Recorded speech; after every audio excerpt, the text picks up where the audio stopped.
Before I get off into this next question, I'd just like to start to say, um,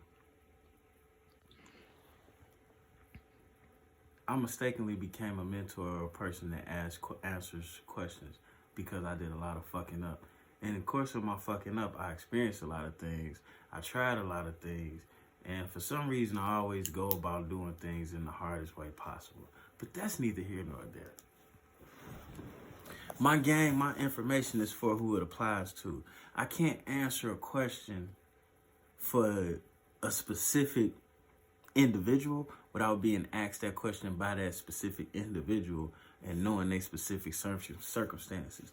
Most of the things I'm going to kick it with you about are generalized. I would like to talk to you specifically, but just quite frankly, if you was 6'4" with good hair and light skin and you come from the hood and your mother was super duper fine and all the ballers in the hood know her, then your experience of growing up is different from someone that was 5'7" whose mother was a beast and had 10 other kids. You understand what I'm saying?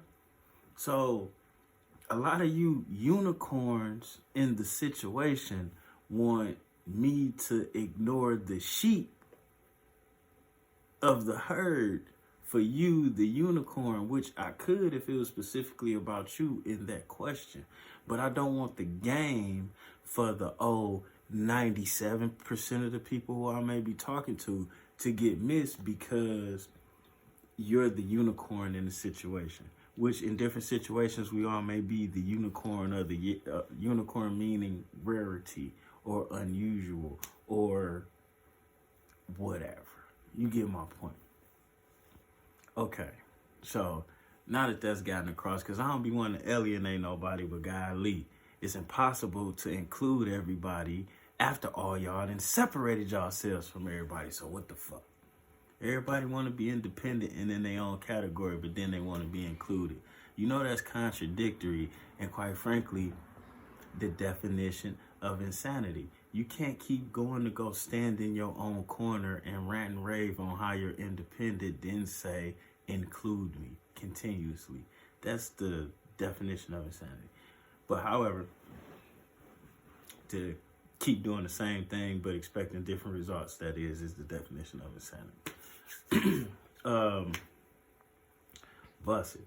Somebody asked me about poly relationships and do I think they're important to the community? Well, first of all, sex is not as important to the community as we make it seem. Poly relationships is, because we don't have a village. There is, I mean, it's kind of funny because we didn't inherit white people problems, but there is no grandmother. And they got more grandmothers than we do, but quite frankly, there is no grandmother. There's no support system. Everybody working 12 hours a day. School ain't shit.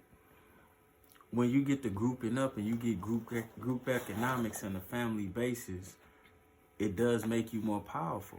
You might have one woman with a work at home job and one woman with an out in the world job and the kids getting both. You might have one nurturer, one teacher, you're a provider.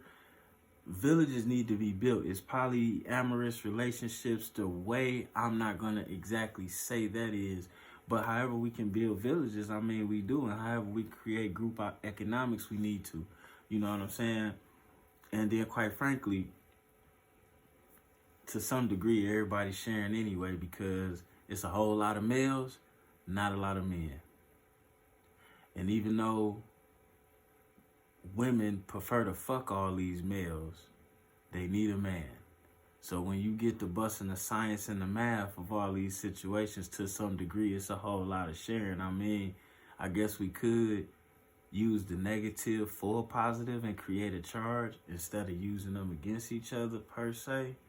I mean, I don't know. Will Juan-o buy a farm and put all his ladies as 6 wives on that motherfucker? I would, if they promise not to stress me out. But they would, and so I wouldn't. And so in that respect, I don't know if it's helpful for the world. But like a previous question I just asked, the cheddar make it better. So 6-figure Juan-o trying to do that shit might be hell, but 8-figure Juan-o doing that shit might be pretty damn acceptable with the same people. You know what I'm saying? So, motherfucker gonna ask me, do money make a difference when dealing with women? Fuck yeah. It's only so much money a man need for himself. Once he could be able to do certain things, and once he done did certain things, he pretty much secure. The rest of that shit is to maintain the fact you can pay your pussy bill and take care of your kids. And then in some dudes' case, the pussy bill come before the kids. So, shit. Yeah, it can help. Save some money. All y'all go out to dinner together, or all y'all eat in the house together. She want to go out. This one is a chef. You know what I'm saying? I know the first thing we want to do, but what about the other way? What about the other way? All right. And let me know how that shit work out for you. You know what I'm saying? Oh, women, if you want shit to be equal, or you want equal to be identical, that's what it is. Because things are equal, but it's not identical. But if you want things to be, if you want equal to be identical, then don't get mad when a nigga walk past your full trash can and don't take it out.